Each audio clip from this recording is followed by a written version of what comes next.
The safe's door gaped open like a dare. She froze in the silence. Her reflection in the steel glaring back. Was this trust or a trap? The morning sun spilled over the sprawling glass walls of Ward Estate, but its warmth never seemed to touch Ethan Ward. He sat at the head of a 12-foot mahogany table, a single plate in front of him, untouched scrambled eggs, cooling toast, and coffee black enough to match the mood that clung to him like a second skin. His phone buzzed once, then again. Emails, stock updates, reminders from his assistant. He ignored them all. His gaze instead drifted to the far corner of the room, to the heavy vault door embedded in the wall. Polished steel, always locked, a silent witness to his life. Inside, millions sat in neatly banded stacks, symbols of success, symbols of protection, symbols of the fact that over the years you could never really trust anyone. Ethan had learned that the hard way, first from a business partner who siphoned funds from their company, then from a fiancé who had taken her ring and half his trust fund to start a new life somewhere sunny. People always had a price. Always. In another part of the city, Amara Johnson slipped into her crisp black uniform and knotted her hair into a bun so tight it pulled at her scalp. She left her tiny apartment with its flickering hallway light, locking the door behind her. The morning air smelled faintly of diesel and fried dough from the corner bakery. Amara worked 3 jobs, 2 part-time and 1 full-time, the latter being at Ward Estate. It paid better than most, but it came with the constant hum of being watched, weighed and judged, not by cameras necessarily, but by the eyes of wealth, which could be more cutting than any lens. She'd been at it for nearly 2 years, long enough to know Ethan's routines, his habits, even the way he set down his coffee cup with a controlled precision. He wasn't cruel, but there was a wall around him, a cold, impenetrable thing, and she'd learned to keep her own wall just as high. By the time she arrived at the estate, the sun was higher, casting long shadows across the manicured lawn. The driveway was lined with imported maple trees whose leaves barely dared to fall out of place. She stepped inside through the service entrance, the faint scent of lemon polish and expensive cologne hitting her immediately. Marta, the cook, gave her a tired smile from the kitchen. "Morning, Amara." "He's in the dining room," Marta whispered, as though speaking too loudly might crack the fragile air of the house. Amara nodded, slipping past with the silent efficiency of someone used to being invisible. In the dining room, Ethan glanced up briefly as she entered, then back down at his phone. She set about her work, dusting shelves, straightening picture frames, running a cloth over the gleaming surface of the sideboard. If Ethan noticed the faint slump in her shoulders, he didn't show it. If Amara noticed the untouched breakfast, she didn't ask. They lived in a dance of polite detachment. She never lingered, he never pried. But today, as Ethan sipped his coffee, a thought formed in his mind, sharp, deliberate, and a little cruel. What if... He'd done it before with contractors, assistants, even his own cousin once, leaving something valuable within reach to see what they'd do. A private test, a small thrill in a life otherwise sterile. He set his cup down, the faint click echoing in the stillness. "Amara," he said, his voice smooth but unreadable, "make sure the study gets extra attention today. I'll be out for a few hours." Her eyes flicked to his, then away. "Yes, sir." By noon, Ethan was gone, the low growl of his Aston Martin fading down the driveway. The house was quiet again, but not peaceful. In the study, Amara opened the double doors, inhaling the faint scent of leather and cedar from the floor-to-ceiling bookshelves. She began dusting, starting with the top shelves, working her way down. And then she saw it, the safe. It was open, not wide, but just enough for the light to catch on what was inside. Bundles of cash, crisp and perfect, and a gleam of diamonds in a black velvet pouch. For a moment, she froze. The only sound was the ticking of the grandfather clock in the corner, each second dragging like a heavy chain. She stepped closer. Not because she wanted the money, God knew she didn't, but because her stomach tightened with something sharper than temptation. This was no accident. Someone like Ethan didn't forget to lock a safe. The insult settled over her like dust, fine, almost invisible, but impossible to ignore. Her reflection stared back at her in the steel door, eyes darker than usual, mouth pressed into a line. She took a deep breath, reached out, and with a firm but measured motion, pushed the door shut until it clicked. Then she turned away, her heart still tight in her chest. If someone you worked for tested your integrity without telling you, would you confront them, walk away, or prove them wrong in silence? Drop your answer in the comments. Let's talk trust. Ethan Ward sat in his car, engine idling in the private parking garage beneath his downtown office building, phone balanced in his palm. He wasn't checking emails. He wasn't reading market reports. Instead, he was streaming live footage from the estate's internal security system, a habit he'd never admit aloud. The grainy camera in the study captured Amara dusting the shelves, methodical as always. Then she reached the desk. The safe sat partially open, an invitation dressed as carelessness. Ethan leaned forward, thumb hovering over the pause button, as if that might still the moment. She stopped, looked. For a heartbeat, he swore she was going to reach inside. The tiniest movement of her hand toward the gap sent a jolt through him. Not excitement exactly, but something sharper, hungrier. Instead, she simply shut it, firmly, deliberately. No hesitation. Ethan sat back, exhaling slowly. But it wasn't pride or relief flooding his chest. It was confusion. Her posture, straight-backed but heavy. Her face, impassive but shadowed. He'd seen enough people walk away from money to know the difference between indifference and insult. Amara wasn't unaffected. She was offended. Back at the estate, Amara carried on with her duties, each motion clipped, precise, like she was keeping herself from shattering something. She didn't linger in the study a second longer than necessary. When Ethan returned late that afternoon, she was in the kitchen with Marta, wiping down the counters. "Afternoon," he said casually, stepping inside. "Good evening, sir," Amara replied without looking at him, her voice polite but hollow. He paused. Normally, she'd at least meet his eyes when speaking. "Everything in order today?" "Yes, sir." That was it. No small updates about the pantry, no quiet note about the roses blooming in the garden, things she usually mentioned in passing. Ethan almost asked if she'd noticed anything unusual, but the words died before reaching his tongue. That night, in his study, he poured himself a whiskey and replayed the footage again. Her hesitation, the way she shut the safe, that faint tightening in her jaw. It should have satisfied him. The test was passed, but instead, it gnawed at him, burrowing under his skin. Why had it mattered to him how she felt? The next morning, their dance of detachment continued. She moved through the halls like a ghost in black, her footsteps soft but deliberate. Ethan found himself watching her longer than usual, waiting for a crack in the mask she wore. At one point, as she polished the silver tray in the living room, he caught her reflection in the glass window. Her eyes flicked toward him briefly, then dropped again. No hostility, no warmth, just distance.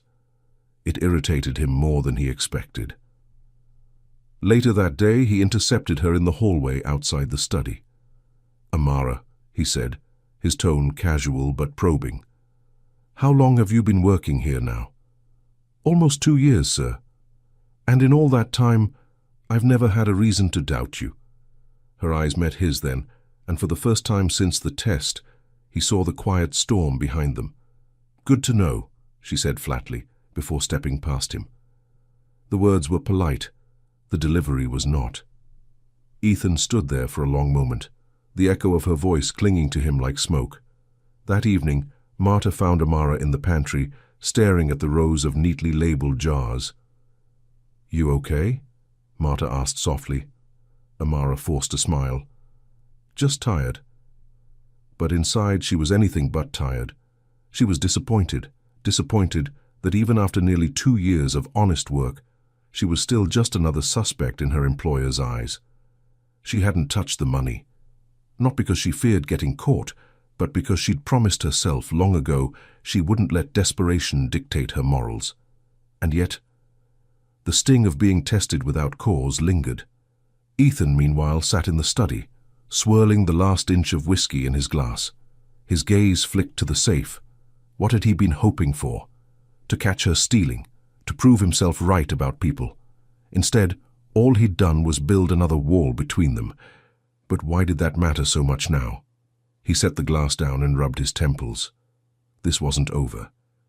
Do you think Ethan should admit to Amara that he left the safe open on purpose? Or would that make things worse? Comment below. Your take might just be the next plot twist. The next 3 days passed like a chess match no one wanted to admit they were playing. Moves and counter-moves. Avoidance as strategy. Ethan noticed Amara was more efficient than ever, her work spotless, her timing precise, her presence nearly invisible. If she was in the same room as him, she was on the far side of it. If he entered a room, she'd find a reason to leave within minutes. It was infuriating. Not because she was failing at her job, if anything she was performing flawlessly, but because she was treating him like a stranger. On the 4th morning, he lingered in the kitchen as she loaded the dishwasher.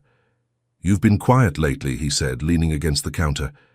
"Just keeping busy," she replied, without looking up. Her tone was smooth, but it had an edge, like a blade sheathed in velvet. "Everything all right?" he pressed. "Yes, sir." The sir landed heavier than usual, like she was building a wall out of formality. Ethan almost blurted it out. "I tested you. You passed." "I was wrong." But the words stayed trapped behind pride and the habit of control.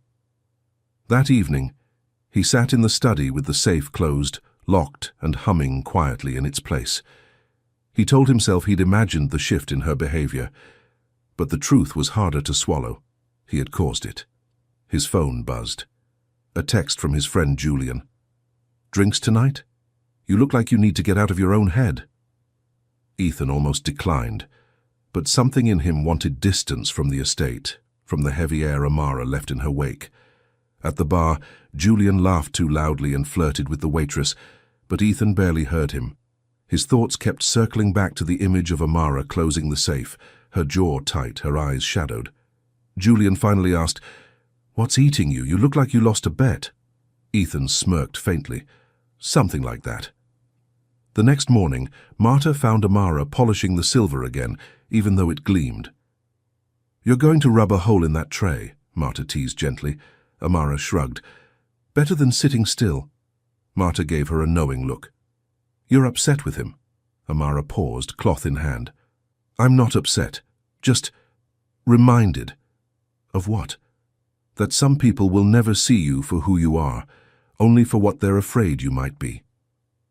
Marta didn't push further, but her eyes softened with quiet sympathy. Later that day, Ethan caught Amara in the library, dusting the top shelves. "I've been thinking," he said.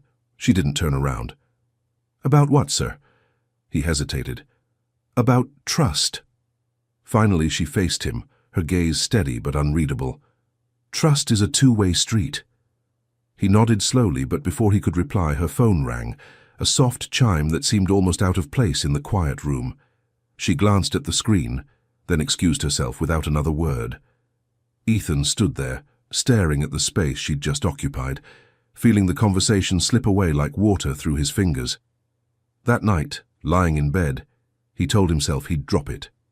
He had more important things to focus on: investments, property acquisitions, a meeting with the mayor next week. But when he closed his eyes, he saw her hand pressing the safe shut, not taking, not tempted, just refusing. And somehow, that refusal felt like a judgment against him personally. When someone pulls away after being hurt, do you believe it's better to give them space or push for a conversation? Share your thoughts below. This is where the story could turn either way. The storm rolled in without warning, thick clouds swallowing the late afternoon light, wind howling like it had a score to settle. By the time Amara finished vacuuming the hallway rugs, the first thunderclap rattled the estate's high windows. Marta poked her head into the hall. "Road advisories are out. Power lines are down in the next county over. I'll head out now before it gets worse," Amara said, untying her apron. Marta frowned. "Driveway's already blocked. A maple came down across the lower bend. Grounds crew won't be able to clear it until morning." Before Amara could reply, Ethan appeared at the top of the staircase, one hand resting on the polished banister. "You're staying here tonight." His tone was more command than suggestion. Amara's spine stiffened. "I can walk down to the main road." "In this?" He gestured toward the window where rain lashed sideways against the glass. "You'd be soaked and probably flattened by a tree branch before you made it 100 yards. Her lips pressed together, the protest dying in her throat. She hated feeling cornered, especially by him. Marta busied herself making dinner, leaving the two of them in a silence that felt both fragile and unyielding. The dining table was set for 3, but when Marta excused herself early, muttering something about checking the generator, Ethan and Amara were left alone. He cleared his throat. "Sit. You've been on your feet all day." She sat, but her posture remained perfectly straight, like she was bracing for impact. They ate in near silence, the clink of silverware loud against the rain's constant drumbeat. Halfway through, Ethan spoke. "You ever get tired of the quiet here?" Her eyes lifted from her plate. "I'm used to quiet." "That's not what I asked." She hesitated. "Sometimes it's nice. Sometimes it's heavy." "Yeah," he murmured, more to himself than to her. "Heavy's a good word for it." After dinner, the storm knocked the power out completely. Darkness swallowed the estate, broken only by the flicker of the fireplace Ethan lit in the study. Amara lingered in the doorway, unsure if she should retreat to the guest room or join him. He looked up from the fire. "You're welcome to sit. Safer than pacing dark hallways." She stepped inside slowly, perching on the far end of the leather sofa. The fire's crackle filled the space between them. Outside, branches scraped the windows, wind howling through unseen cracks. "You grew up here?" she asked suddenly. Ethan shook his head. "No. Bought it when the company went public. It felt like proof." "Proof of what?" "That I'd made it. That I was untouchable." He smirked faintly, gaze fixed on the flames. "Turns out being untouchable just means no one gets close." Amara studied him for a moment, then looked away. "Some people like it that way. Do you?" Her laugh was quiet, but humorless. "Doesn't matter what I like. You learn to live with what you're given." The fire popped, sending a small ember floating upward before it faded. Neither spoke for a while, but something in the air shifted, still heavy, but no longer impenetrable. When a particularly loud gust rattled the window pane, she glanced toward it, then back to him. "If this house blows away, I'm blaming you." The corner of his mouth lifted, just a fraction. Fair enough. It was the smallest crack in the wall between them, but it was there. "Have you ever been stuck with someone you were avoiding?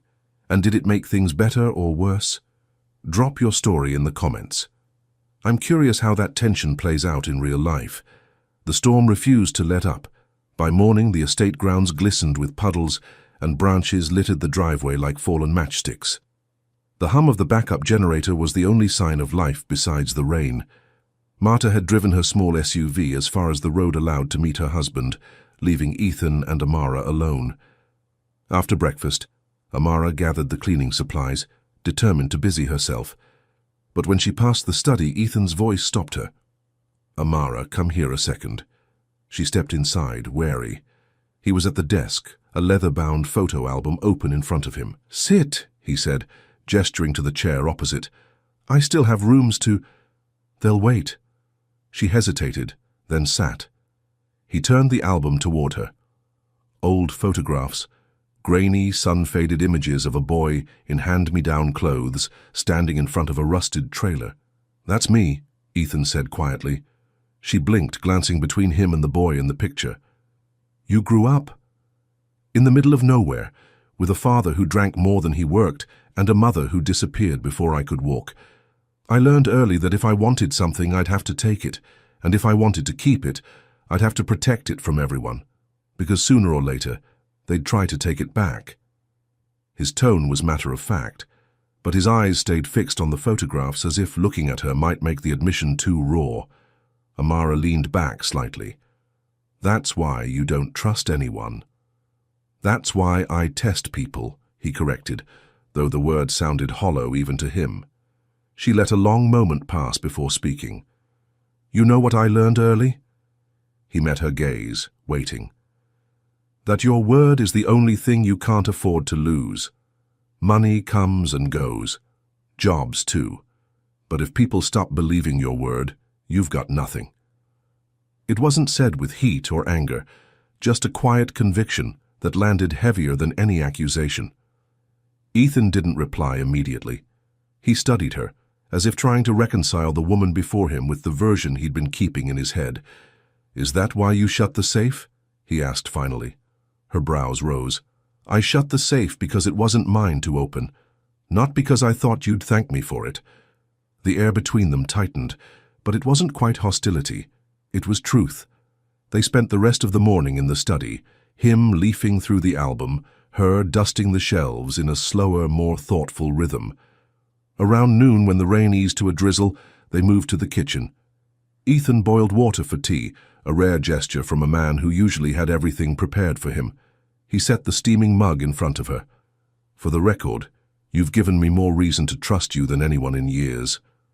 She looked at him for a long moment before replying, "Then, maybe stop looking for reasons not to." It wasn't a truce, not yet, but it was the first bridge built between two very stubborn shores. If someone from your past shaped the way you trust, or don't trust, people now, what happened? Share if you're comfortable. Stories like that are often more relatable than we think. By late afternoon, the storm had softened to a gentle rain, and the estate felt oddly peaceful. The constant hum of the generator had faded into the background, replaced by the steady drip of water from the gutters outside. Amara was in the kitchen, carefully slicing bread for sandwiches, when Ethan walked in carrying a dusty box. "What's that?" she asked. "Board games," he said, with an almost sheepish shrug. "Figured we could try not sitting in separate rooms pretending we don't exist." Her brows arched. "You play board games?" "I used to," he said, setting the box on the counter. "Mostly when the power went out, back when the only entertainment we had was candles and a deck of cards." There was something almost boyish in the way he said it. They ended up in the study with a game of Scrabble spread out between them, the fire once again crackling in the hearth. At first the conversation was sparse, the occasional word about the tiles on the board, but slowly something shifted. When Ethan placed the word wealthy across a triple word score, Amara smirked. "Shocking choice." "You could challenge it," he teased. "I'm more interested in making lonely intersect it," she replied, laying her tiles down with a quiet satisfaction. He chuckled, a sound she hadn't heard from him before. Not polite, not measured, just real. As the game went on, they drifted into stories. Ethan told her about the time he and Julian, as teenagers, had tried to borrow a neighbor's canoe and ended up sinking it in the middle of a lake. Amara laughed so hard she had to set her tiles down. "I can't imagine you in a canoe. You probably wore cufflinks." "I was 14, he said, grinning. "I didn't own cufflinks. Yet." In turn, she told him about her younger sister Maya, how she'd worked 3 jobs to put her through nursing school, how Maya had been the reason she never let her pride slip, no matter how bad things got. "That's incredible," he said softly. "You did all that for her?" "She's family," Amara replied simply, as though that was all the explanation needed. The rain picked up again after sunset, but inside the air was warmer, not from the fire, but from the ease that had settled between them. At one point, when the power flickered and the lights dimmed, Ethan rose to light more candles. The glow caught the sharp planes of his face, softening them in ways Amara hadn't seen before. "You ever think," he said, as he set a candle on the table, "that maybe the people we trust the least are the ones we should give the most chance to prove us wrong?" Her gaze held his for a long moment. "And you ever think that if you stopped testing people, you might find out they were worth trusting all along?" Neither looked away first. By the time they packed up the game, the room smelled faintly of melting wax and wood smoke. It was the first time in 2 years Amara had lingered in the study after finishing her work, and the first time Ethan had wanted her to. And for both of them, that realization felt like the beginning of something they weren't ready to name. "Do you think lighter moments are the key to rebuilding trust? or do serious conversations do more? Share your thoughts. This debate is as old as relationships themselves. The next morning brought clear skies, sunlight streaming through the estate's high windows like a quiet promise that the storm had passed. Ethan found himself in the kitchen earlier than usual, brewing coffee. Amara walked in, hair slightly looser than normal, her expression calm. They exchanged a small, unspoken smile, an acknowledgement of the strange, unplanned companionship the storm had forced on them. It might have been a good day. It should have been. Until the doorbell rang. Ethan opened the door to find Clara standing there, his ex-fiancée, perfectly styled, lips curved in a smile that didn't quite reach her eyes. "Well," she said, stepping inside without invitation, "you still live in this museum of yours." "What do you want, Clara?" Ethan asked, his voice cool. "I was in town. Thought I'd drop by, catch up." Her gaze drifted toward the kitchen, where Amara had just set down a tray of clean glasses. Clara's smile sharpened. "And who's this?" Before Ethan could answer, Clara continued, her tone dripping with condescension. "I see you've diversified your staff. Very progressive of you." Amara's jaw tightened, but she said nothing. Ethan's stomach knotted. He should have spoken up immediately, shut Clara down, made it clear her words were unacceptable.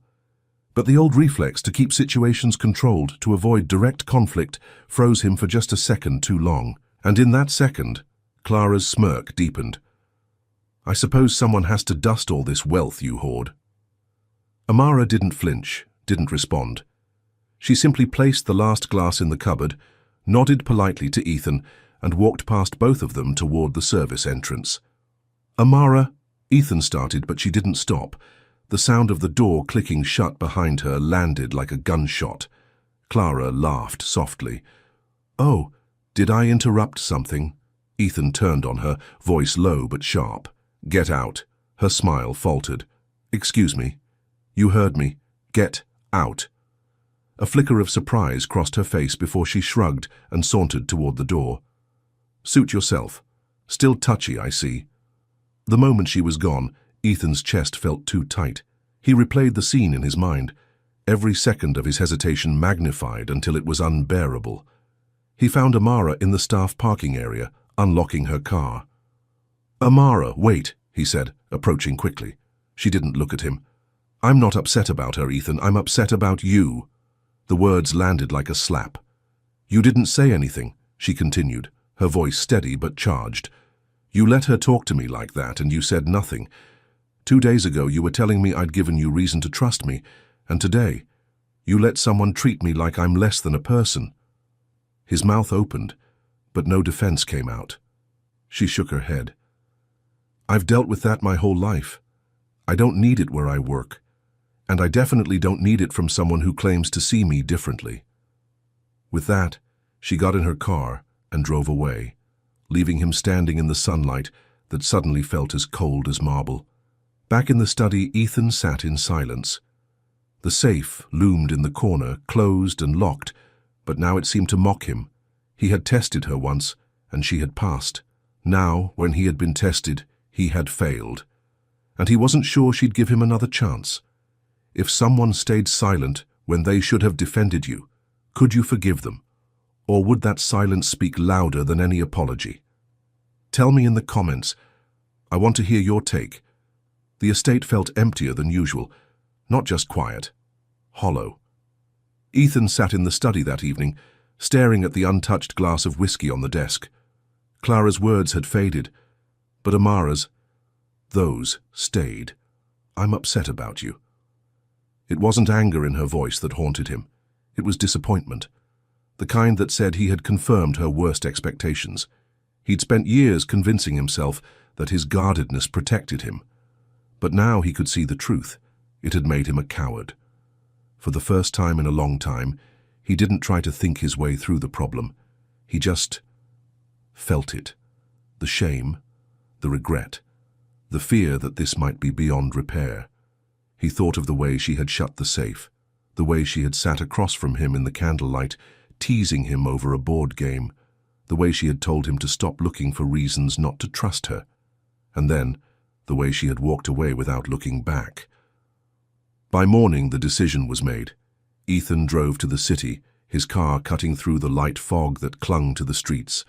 He parked outside a modest brick apartment building, the kind where tenants hung plants in the windows and kids rode scooters on the sidewalk.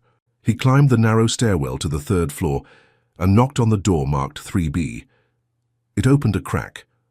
Amara's eyes appeared first, cautious. "What are you doing here?" "I came to talk." "I'm not interested in excuses." "Good," he said quickly, "because I don't have one. I only have the truth, and it's this." I froze. I let my pride and my old habits get in the way. I should have defended you. I should have shut her down before she finished her sentence. She studied him for a long moment. "Why didn't you?" "Because for years I've been afraid of conflict, afraid that letting my guard down would make me lose something. But I realized yesterday that I lost something anyway. I lost you." She opened the door a little wider but didn't invite him in. "You don't know me well enough to lose me," she said softly. "I know enough," he replied. "Enough to know I trust you more than anyone. Enough to know I care about you, not as an employee, not as someone who passed my stupid test, but as someone I want in my life." Her gaze dropped for a moment, then lifted again. "Words are easy, Ethan." He nodded. "Then let me prove it." From his coat pocket, he pulled out a small velvet box. She didn't take it right away, but her eyes flicked to it. "It's not jewelry," he said, opening it to reveal a simple silver key. "What is that?" "The spare key to my safe," he said quietly. "Because the truth is, you've had it all along. This just makes it official." Silence stretched between them. The hum of the city filtered in from the street below. Car horns, distant voices, the rattle of the L train. Finally, Amara reached out and took the box. "This doesn't fix everything," she said. "I know," he replied, "but maybe it can be a start." For the first time since the storm, her expression softened. "Give me time," she said, "as much as you need." When she closed the door, Ethan didn't feel the sting of rejection. He felt the weight of a choice made, and the quiet hope that it might be the right one. If someone admits their failure and makes a real effort to change, do you think trust can fully return, or is it never the same? Share your view. This is one of the toughest calls in any relationship. 2 weeks passed, 2 weeks of polite but brief conversations at work, 2 weeks of Ethan giving her space. No grand gestures, no forced apologies, just quiet consistency. Amara noticed the difference. He no longer hovered near the study door when she came to clean it. He no longer locked the safe when she was in the room, even if he stepped away. He even started brewing extra coffee in the mornings, leaving a steaming mug on the counter with her name written on a sticky note. She never said thank you aloud, but she drank it every time. One Friday evening, after the last of the staff had left, Amara was gathering her things when Ethan appeared in the kitchen doorway. "Do you have a minute?" he asked. She hesitated, then nodded. He led her to the garden, where the last traces of sunset bled into the horizon. The air was cool, scented faintly with roses and damp earth. "I wanted to show you something," he said, handing her a folded piece of paper. She unfolded it to find a letter, formal at first, but quickly giving way to something more personal. "I am sorry I made you feel small. I am sorry I hesitated when you needed me to stand tall. You have shown me more integrity than most people I've known in my life, and I would be a fool to risk losing that again." Amara read it twice, her fingers tracing the words. "You wrote this?" "I needed you to have it in writing," he said with a small smile. "In case I ever forget, you can remind me." They stood there in silence for a moment, the garden lights flickering on one by one. "I'm not used to people admitting they're wrong," she said finally. "I'm not used to admitting it," he replied, "but for you, I'm willing to get used to it." A laugh escaped her, soft but genuine. "You're still a little full of yourself." "And you're still not afraid to tell me," he said. She handed the letter back, but he shook his head. "It's yours, keep it." Her gaze held his for a long moment, and in that stillness, something shifted. Not a dramatic revelation, but the quiet certainty that the walls between them were no longer unscalable. "I trust you," she said. The words simple but weighted. And for Ethan, it felt like the most valuable thing he had ever been given. They walked back toward the house together, their steps unhurried. At the back door, he paused. "Dinner tomorrow?" he asked. "Not here. Somewhere with good food and bad lighting." Her lips curved into the faintest smile. "We'll see." But when she walked away, there was no coldness in it, just the promise that she might say yes. Inside, the study waited, safe closed but unlocked. The key he had given her was nowhere in sight, yet he knew she still had it. That was enough. For the first time in years, the house didn't feel like a fortress. It felt like a home. Do you believe love and trust can grow stronger after being tested, or is the first crack always there? Share your thoughts below. I'd love to know your perspective.